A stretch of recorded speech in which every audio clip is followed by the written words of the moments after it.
Alright, so this is just We the People News, part 2 of trespass. What is it? We hear it. Alright. And like we're talking about, basically, the trespass, notice it's never, say you're in Target and they trespass you, somebody trespass you from Target. It's not the store that's pursuing the trespass. It's not the owner. It's not even the leasee of the store that's pursuing the trespass. It's the cop, the police officer, and he's doing it on behalf of the municipality.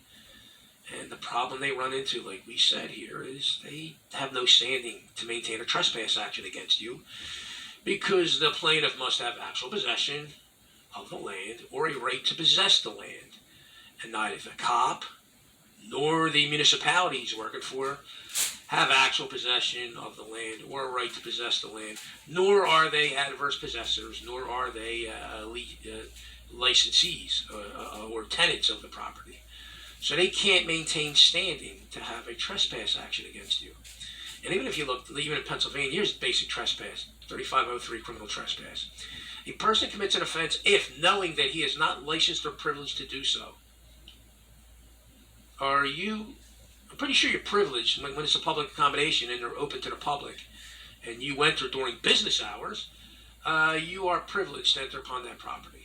Okay, you have I don't want to call it a license. In a way, it's sort of a license, but it's more privileged to enter upon the property.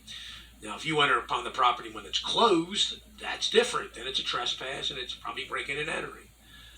But if it's normal business hours and the public's in there, coming in and out, you have either a license or a privilege to enter that property. Okay, so you're not trespassing. And look, gains entry by subterfuge. Are you sneaking in the building? I don't think so.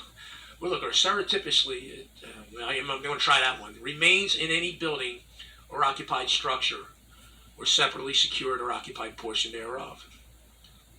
Breaks into any building or occupied structure. Did you break into the building? No. All right. And look, breaks into to gain entry by force, breaking, intimidation, unauthorized opening of locks, or through an opening not designed for human access. I'm pretty sure that door you went through, that was designed for human access, okay? So you don't meet any of this, okay? And there's two types of trespassers they break it down to. Look, defiant trespasser is Pennsylvania. A person commits an offense if, knowing that he is not a licensed or privileged to do so, he enters or remains in any place to which notice against trespass is given. I'm pretty sure when you're walking in the Giant to shop for food or Acme to shop for food, there's no trespass sign there. It's a public accommodation. The doors are open. So there's got to be an actual communication to you that you're trespassing. Posting in a manner prescribed by law, reasonably likely to come to the attention of the intruder. You're not an intruder. Fencing. I'm pretty sure they'll have fences around the doors when you're entering. Notice is posted in a manner prescribed by law. I don't remember seeing any trespass signs when I'm going into Acme markets to shop for food. An actual communication to actor to leave. This is your school grounds, okay? So you don't meet any of the defiant trespasser elements. Now let's go down to the simple trespasser elements. A person commits an offense if, knowing that he is not licensed or privileged to do so, he enters or remains in any place for the purpose of threatening or terrorizing the owner or occupant of the premises. When you're in their shop for food, are you threatening and terrorizing the owner and the occupant of the premises or the patrons in the store? No. Starting or causing to be started any fire upon the premises. Listen, I don't know you, but when I go to stores for shop for food, I'm not starting fires in the store. If this is a problem, you're going to get trespassed. So you're not doing that. Or defacing or damaging the premises. Are you defacing or damaging the premises walking around shopping for food? No. So there you go. You don't meet any of the elements of trespass. And to maintain a trespass, a plaintiff must have actual possession of the land or a right to possess the land. It's not the police officer that wrote the citation, and it's not the municipality he works for. They have no standing to maintain a trespass action. If a trespass action were to be maintained, it would have to be from the owner or the leasee, which would be most stores, not all, most stores lease the property from the shopping center company, whoever owns that shopping center. They generally lease the property. Some big stores own their own property, but most will lease their property.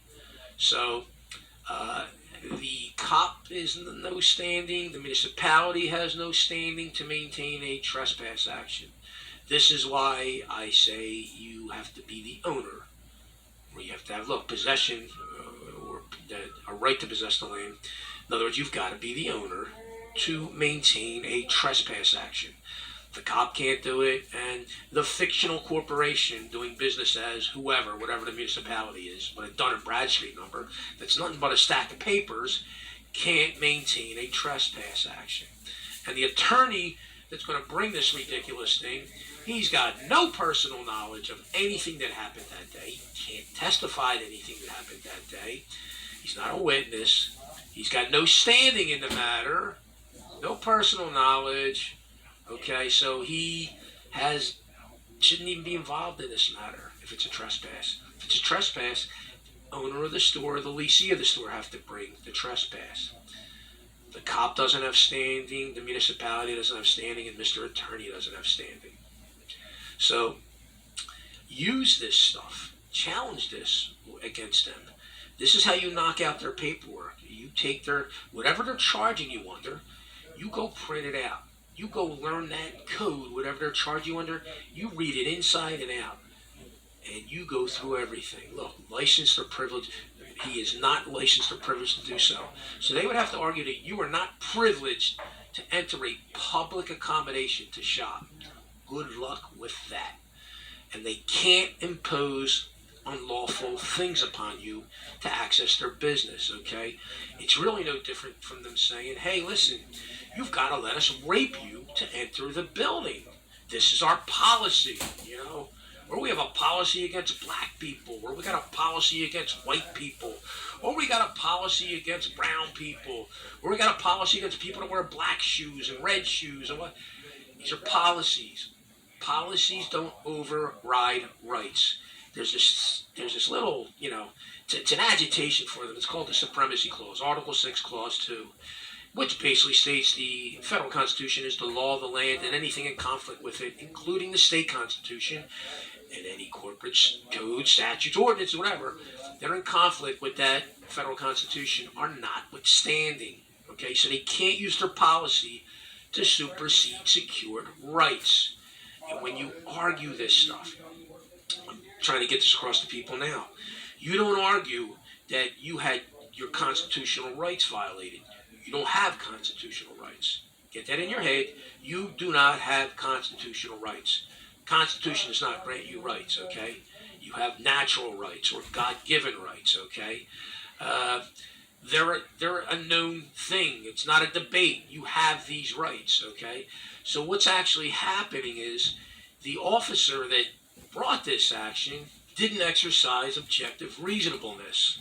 And by not exercising objective reasonableness, he violated clearly established law while abusing a statute. He's abusing the statute here, this criminal trespass statute, while abusing a statute under the color of law. Because what he's doing is not the actual law. We just read the actual law, right? We read it. We know we don't meet the elements of this law, and we just read about how you have to have standing to maintain an action. So that's the actual law. But he's not doing that. He's using some color of law process against you, trying to claim he can maintain a trespass action for a municipality that has no standing in the matter. And not only do they have no standing, there's no evidence that you entered the property unlawfully, or you're doing anything there unlawfully on it. And because what's happened in these stores, they are actually practicing medicine without a license. They're discriminating, and they're simulating legal process by sort of acting like courts. They're determining that their codes, their policies, supersede your rights, and they are under the belief that they have private property, And they can make you do anything they want on their private property. But they're not private property when they're open to the public. They're private property when they're closed to the public, okay? That's when they're private property. When they open that door to the public, they become a public accommodation. They're no longer private property in that matter, okay? They can't dictate medical interventions upon you to come into their place of business. Because this is not this is not the no shoes, no shirt thing where, no shoes, no shirt, no service. This is a medical intervention. They're asking you to cover up your face and limit your oxygen intake and breathe in your own carbon dioxide. Well, now we're getting into medical interventions. These are right violations, and I mean, really, it's equivalent to them saying, "Hey, like I said, you got to let us rape you to come shop here." Or we have this policy: no black people can shop here. It's our policy. Well, they could never do that. I mean, it's illegal. It's detestable and it's illegal. And to me, so is a mask. Making somebody cover their face up to not breathe their own oxygen and to have to breathe their own carbon dioxide, and it's detestable. So they are operating under the color of law. So when you argue this stuff, I just want to keep banging this in your head. You don't argue that my rights were violated. I got rights and they were violated. Don't argue that. Okay, that's not your argument. Your argument is this officer, this policeman guy, he failed to exercise objective reasonableness. Because he did that, failed to exercise objective reasonableness, he violated clearly established laws. And further, he abused a statute, this criminal trespass statute, by acting under the color of law. And because he did that, he acted under the color of law, he caused me the following damages: loss of my liberty, public humiliation, shame, embarrassment.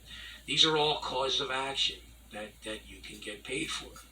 And as far as this purist attitude of, oh, it's not about the money and I don't want them, stop with that stupid stuff. Get your head out of your rear end, okay? It's always about the money. Here's what the money's about, basically. These people carry insurance. Guess